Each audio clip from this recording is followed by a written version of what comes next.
All right, that was enthusiastic. But I know marketing is or networking is coming up next, and you guys all want to get to that. So we're going to keep this swift and chill and good conversation. I am Ryan Neal. I'm the technology editor with Investment News, and we are doing a panel today on scaling and personalization of your practice. So I'm going to let my panelists introduce themselves. Margaret, do you want to start? We'll work our way down. Sure. I'm Margaret Hartigan. I'm the CEO and founder of Marstone. We're a digital wealth and financial planning and inclusion platform. And prior to starting the company, I was a financial advisor for 12 years at Merrill Lynch. I'm one of the many Brians up here. My name is Brian McLaughlin. I'm Orion's president of technology, so I run an advisor of technology for them. Prior to that, my life was running and building Redtail, so I was the founder and CEO there for about 20 years. And that's my background real quick. And I'm the other Brian. I work for Geller & Company. Geller is a investment management firm providing wealth management, tax, consulting services to both individual and families of significant wealth. We have offices in New York, which we're based, also Jupiter in Florida, and Los Angeles. And I'm responsible for all the applications that try to make that stuff work, both the client-facing applications and the applications that our client-facing professionals use as well. Yeah, so I actually went, in New York City, I went to a Ryan party that was just everyone. If you were named Ryan, you were invited. It was kind of fascinating. But the one rule was no Bryans were allowed, absolutely no Bryans. What if it was spelled with a Y? It's R-Y-A-N. It's kind of close. It's any spelling of Ryan, just no B's. But anyway, I have no idea why we have Brian, Ryan, and Brian. Margaret, I'm sorry, but thank you for diversity, I guess. The token female founder. Yeah. So I don't know. I might just call you McLaughlin and Schulte. Or I don't know. Well, anyway. All right. So we'll dive in. Scaling and personalization.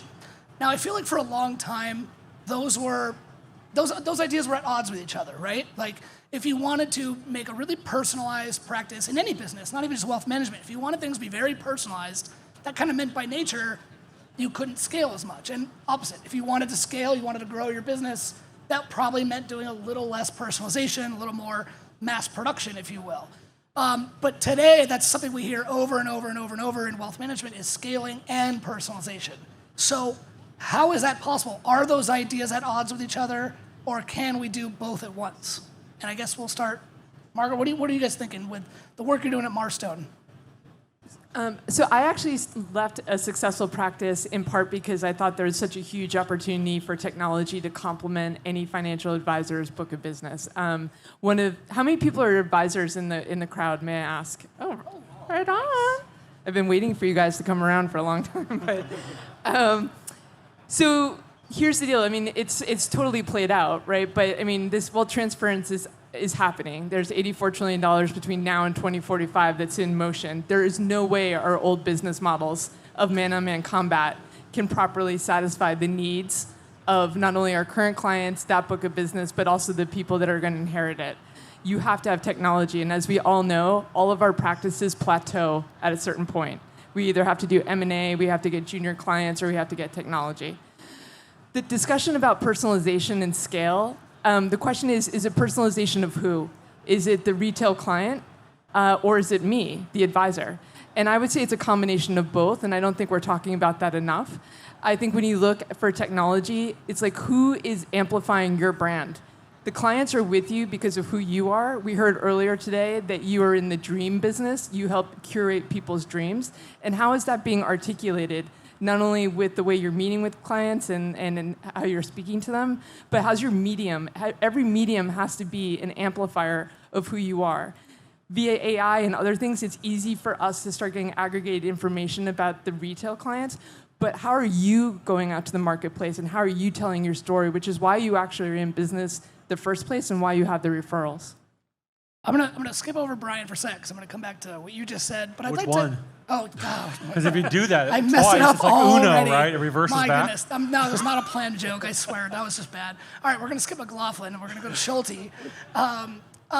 You as an advisor, and I love having an advisor on these panels to get your perspective about this scaling and personalization. How are you thinking about it in your firm? Do you feel there's a trade-off of to serve more and more clients? Do you have to give up a little personalization, or are you finding ways to do both?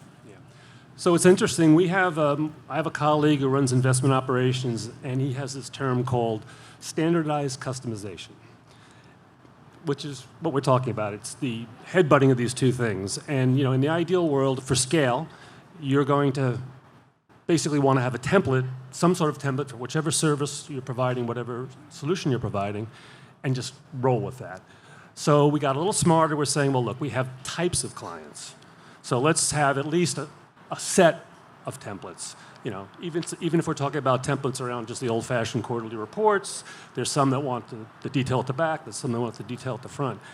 But as everybody knows, when you face your clients, and like us, if you're white glove in the way you provide your service, the fog of war sits in, and then you have to deal with that. And so, it's really based from those two levels. You try to then be in a position to roll. And when we talk about personalization, it's interesting. We have an app that we give to our clients called My Geller CFO, and it basically brings to them information that comes from our investment reporting system, from our financial planning, wealth management system. And when we were rolling it out, our leadership was saying, how do we measure success? And number of clients adopted over time, and they were forgetting about personalization. It turns out that not everybody's going to have all the same widgets. Some don't need them. Not everybody is going to get the app. That's a decision to take for personalization. I mean, if there's a client that's in, let's say, my age demographic, they don't want a phone. They're not going to want to be swiping. So that's taking it to the next level. So we've already mentioned a couple of times technology, and I guess that's pretty obvious, right, that we need technology to scale and also keep doing personalization if we're going to do that and keep growing. I don't know if anyone attended Joe Duran's session this morning. I thought he had a really good panel, and he talked about what he's seeing in AI development. I'm sorry to bring up AI again. I know you've probably heard it on probably every panel you've been to. It's the buzzword of the day, but it's exciting and there's a lot of stuff happening. And his whole point was he's seeing rapid development all the time. It's being rolled out, and that the biggest impact it's going to have is allowing advisors to serve vastly more clients. Small shops up to large RIAs, this technology is going to allow you to serve more and more and more clients. So I know this is a big part of what you're working on at Orion, both with some of the stuff that Redtail's doing, as well as the broader Orion company. So what can you tell us about that? How is this technology being developed right now, and what's coming, I guess? Yeah, so we're definitely very active in the space of AI and machine learning and so forth. One of the things, I've been a firm believer for many years. Actually, did a presentation on this probably like 7 years ago about the impact of hyper-personalization on a business and what it can mean for growth. Because there's absolutely nothing worse than dear valued client, period. Like, you should just not do it.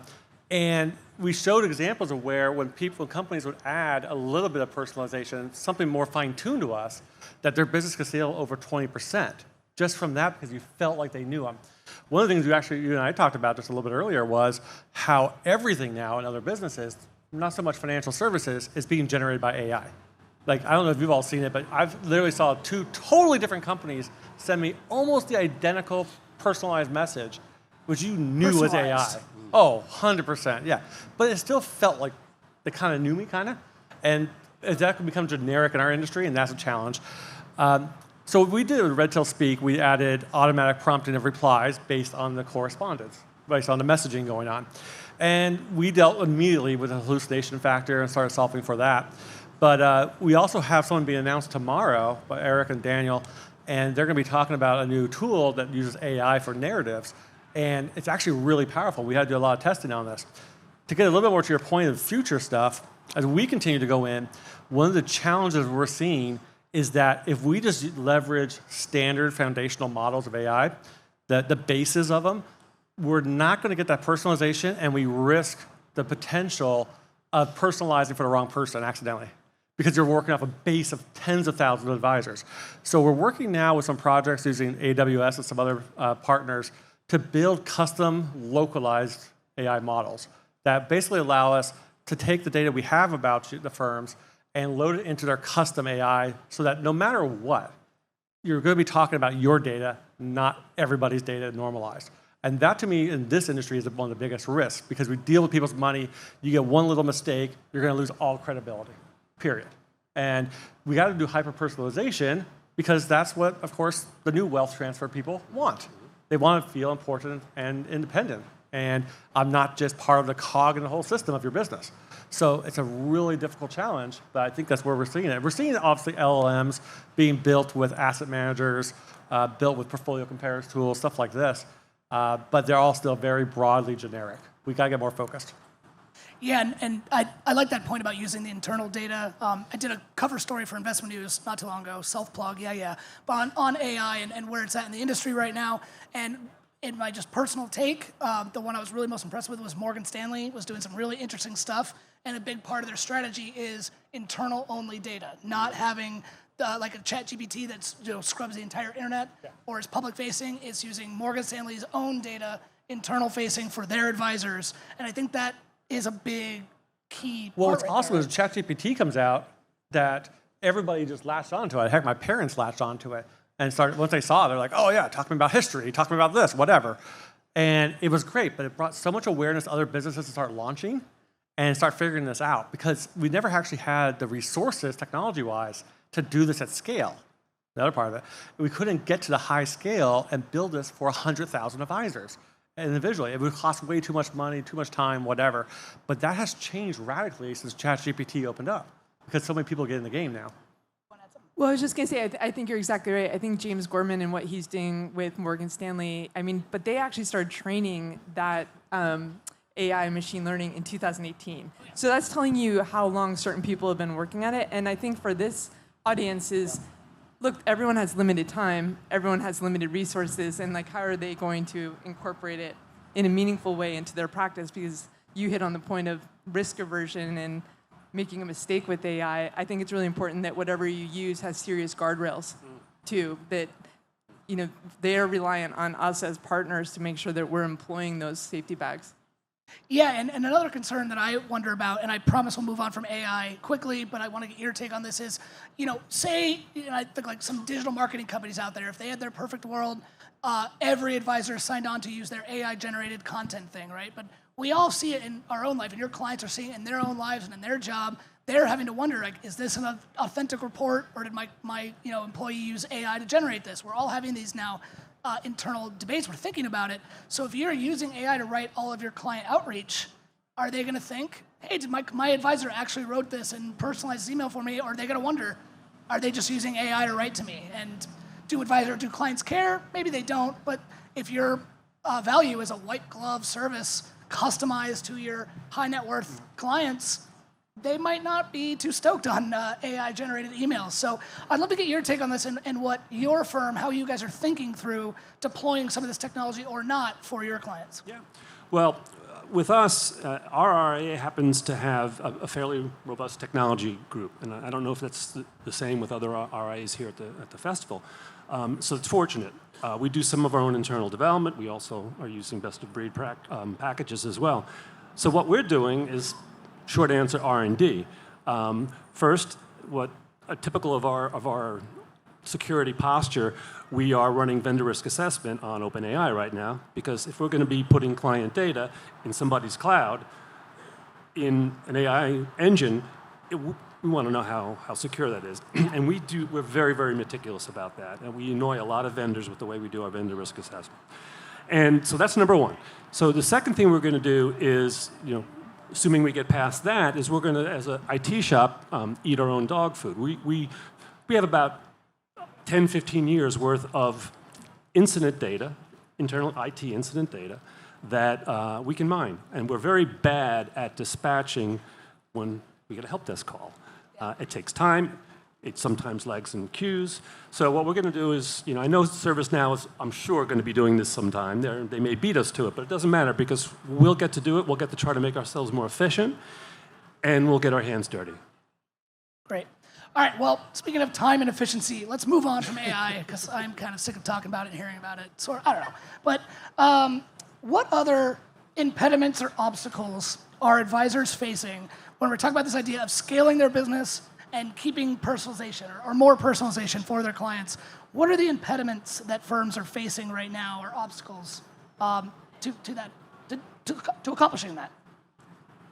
I think it's probably their partners that they currently have, and does the technology speak to each other very seamlessly? I think that's been a big problem for any financial institution, is extracting the data from the different technologies it has. I also think that, the real fintechs are really the performance engines, the custodians, sometimes the TAMPs and the rebalancers. And I think, as small business owners and entrepreneurs, you're limited in terms of time and resources to actually be investing and deploying some of these big ideas. And so I think one of the challenges is really making sure that your partners are staying ahead of the curve, because that's why you're working with them. And are they helping offset some of the swivel chair activities, the back office human error with the manual processes? And if you can get your back office and client associates, who frankly do so much of the work, they're the unsung heroes, right, in our business. If you can work with technologies that really make their day-to-day practices hum, I'm not sure that people care whether or not you're writing your own emails. You might be a better writer than some of the emails that are going out. But if it makes more time for you to answer calls, meet with the next generation, and help plan for the things that they really care about, we know that people work with financial advisors and always will work with financial advisors for a lot of things other than cost and performance. After people have success in their life and have dough, the next thing they worry about is what will happen if I'm not here, and does my spouse or partner and kids know where everything's at? And so these technologies that help tell your story, that amplify your empathy, and then also help you better see and demonstrate that you see and hear the people that you're going to be working with, that's what matters. That's the big differentiation. So getting seamless technologies like Redtail and Orion and others and custodian frameworks humming together, that's where they need to focus, I think, because time is our enemy. So doing all that back office work, getting that efficient and seamless and have that all work nice, so advisors maybe don't have to send emails, they can actually call their clients and spend time with them? Well, because everyone in this room has a personal brand. Everyone has a mission statement, a value proposition, and how are your technology partners amplifying that and giving you time back and helping you be more efficient and productive? Well, I don't think I even need to ask a question, because I feel like she's just teeing you up right here. Yeah, she really was. Thank you. I owe you drinks tonight. That was fantastic. Yeah. I'll just tell the story real quick now. Keep it short. Since you did most of that for me. That's awesome. I'm glad we're aligned. One of the things you mentioned, right, was have the technology do the work for you where it makes sense. Because you're absolutely right. Everything I agree with what you said. All the process stuff you can automate. All the recurring tasks you can automate. Let the staff do all the work so you have creative, strategic time for yourself to be able to think about your clients. If you're just doing task work, you're not thinking about your clients. That's where the technology step comes in. One of the great things and why I sold Redtail to Orion, in fact, was the vision of building what some people will say is an all-in-one, but I tend to term it a most-in-one, meaning we can do prospect, plan, invest, achieve all the way through for a business and all the steps and workflows and everything that matters. But we also allow you to say, you know what, we may not be the best planning tool for you. You have something better, you love it, fine, use that instead. Where it makes sense, though, all of our products can tie and talk to each other. So one contact entered into a planning tool or sort of CRM where it's more natural, or even from a portfolio accounting. That contact is replicated to every other piece of the puzzle automatically, which builds that complete history and view of a client 360, end to end. And it also means you can do things like auto-create proposals, you can recommend things, which is similar to like the next best action stuff that Morgan was doing. It allows us to have the data to do that insightful work for you, to really optimize your time there, and just save efficiency galore. So, but because we're most in one, and also we work with 300 different partners. So, and that's growing at probably like 15 to 20 a quarter. So we want to be able to share and make it best for you. But when you're not really sure, I can sell you basically one contract, one party that can service you all the way through every task. Yeah. So I guess last perspective on this is for you running your firm, what is the biggest challenge or obstacle or friction or whatever word you want to use to achieving both scale, growing your firm, as well as that personalization aspect for your clients? What's the hardest part about that for you? Where are you being held back? Well, I think out of us on the panel, I represent this group more than this group because I'm a client of some of the vendors that provide services, like my esteemed panelists here, and the problem is integration, integration, and integration. I have an enterprise with 4 or 5 applications, best of breed, all have a client master. And that's a problem. And we're hearing that people are trying to tackle that. And I have a few thoughts on that as well. But my anecdote is when I talk to my leaders and the advisors, and they sometimes talk to software vendors without me, and they're loud, I guess, I tell them, look, the word integrate, that verb, substitute clash. Because what you're going to hear is, oh, we have open APIs. Our application clashes with all other applications because integration is painful. Integration's hard. It's not easy. I'm an IT guy, I know. And so I think that is, what's good though, is we're starting to see the vendors and some other service providers look to monetize this problem. They take the problem over because we don't want to be doing that if we don't have to. So things like, Orion's an obvious example with Redtail and original Orion in the back. That's nice. You're solving the problem for them. There are now more generic integration hubs out there that are popping up. I think that's helpful.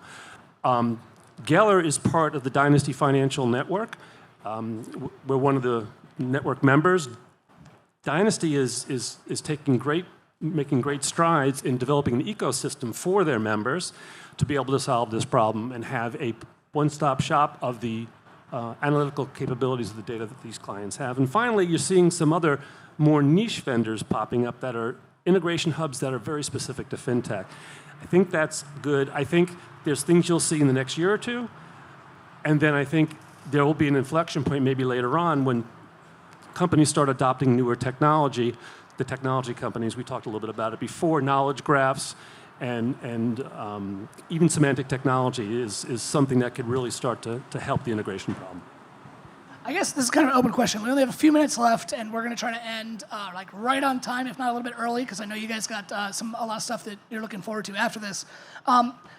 So I've been writing about technology for financial advisors for almost 9 years now, which I actually hate saying that out loud. It feels kind of weird. We love you, Ryan. It's thanks. okay. But I've been hearing about integration being a problem and an issue in the space for all of those 9 years. I've been doing it for 19 years, and I've heard it the whole time, too. So what's the deal with that? Like, how is it still a problem? Advisors, we do these polls, and advisors still say that's the number one issue with technology is integration. Why? And is there anything coming that we can look forward to, like this is going to be solved eventually? Or is this just the nature of doing business, the cost of doing business? I mean, it's the nature of having so many vendors in the space. Everybody integrates differently and not necessarily the way the advisors actually want. So we, like for example, we almost like test partners to make sure they're committed. Hey, here's our single sign-on, here's a basic contextual link, stuff like that. Things that are really easy to do and get it out the door. Then you go into part 2, which is, okay, let's make it meaningful.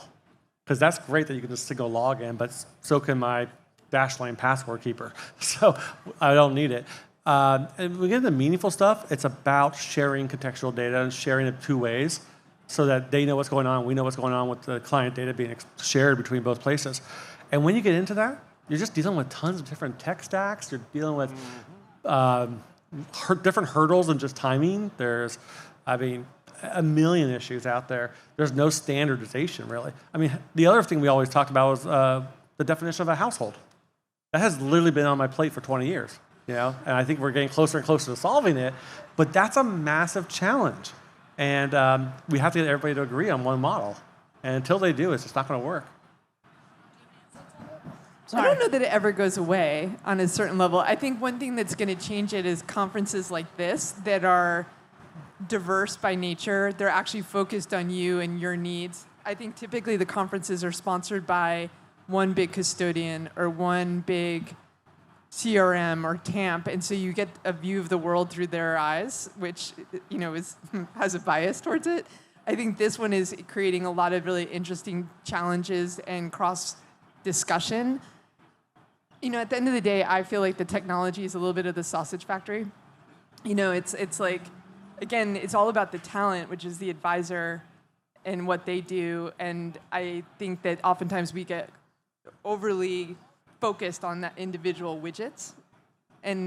But until people look at it from a client focus or an advisor focused point of view, we're going to have one-off point solutions without a platform, and sometimes without a problem. Well, that brings us to the clock is saying 52, 51, 50 seconds left. We're going to go ahead and I think call it. Thank you so much for joining me. Thanks, guys. Thank you, everyone, for coming out. Appreciate the crowd. And enjoy beautiful California.